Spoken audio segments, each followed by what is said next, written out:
We have 5 lights on ahead of the drivers. It's lights out and away we go. Hamilton gets away very well indeed. Sebastian Vettel has to cover off Valtteri Bottas. Verstappen's already challenging Kimi Räikkönen into turn 1. The first two, so Hamilton and Vettel go through unscathed. Then comes Bottas and Räikkönen just ahead of Verstappen. A bit clumsy, it looked like Verstappen Van Dorn towards the rear there in the McLaren. But Hamilton into turn 3 we go now. Felipe Massa challenging on Max Verstappen, and it looks like as well the places have been lost for Romain Grosjean, and going off the Sauber of Marcus Ericsson and Kevin Magnussen in the Haas down at turn 3.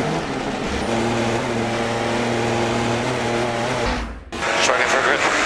Hamilton for the second time, once before the race, once with the race underway, reporting that he's struggling for grip. Surprised he gave that away, frankly.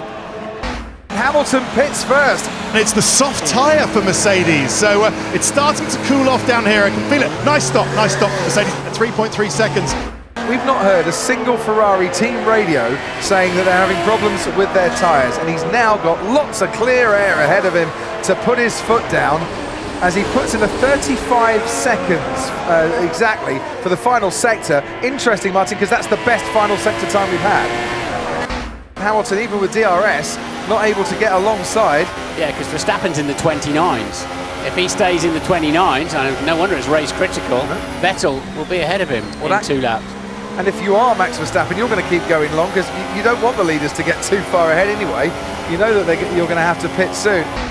And there you can see him in the background. So Kimi Räikkönen goes through. Sebastian Vettel's going to come out. And guess what? Sebastian Vettel now ahead of Lewis Hamilton. Hamilton behind Verstappen. And we've got Vettel, Verstappen, Hamilton. And this the battle for 3rd, 4th and 5th. But could well be the battle for the win. But what's Verstappen going to try and do? Is he going to try and get around the outside? He's got his wheels on the dirt. Gets away with it.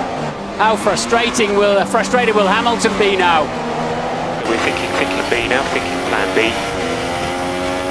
2-stop. Could he go that much faster and make up the 22 seconds he'd lose for stopping again? No, there is a Red Bull. Danny Rick, looks like Danny Rick. Okay, Daniel, P0. Sorry, mate, I was done. So, what's the lead out in front? 9.2 seconds. More importantly, what's the gap between Hamilton and Bottas? It's now 2.4 seconds. Now he's right on Alonso's tail, isn't he? And surely with DRS, this is the chance for Esteban Ocon to get into the points. Hulkenberg is there as well. Ocon does manage to get into 10th place. Hulkenberg might snatch it off him, no. Ocon gets into turn 1 just ahead of the Renault. Fernando Alonso might just fight back here because Hulkenberg was definitely compromised by that attack on Esteban Ocon. There's something wrong with the car. It's pulling to the left. Something on the suspension maybe. It's just a few more corners to go for the man who had 2 winless seasons in the last 3 years in Formula 1. The man who was frustrated last season. The man who can see the crowd now rise to acclaim him, because Sebastian Vettel starts off 2017 by winning the Australian Grand Prix.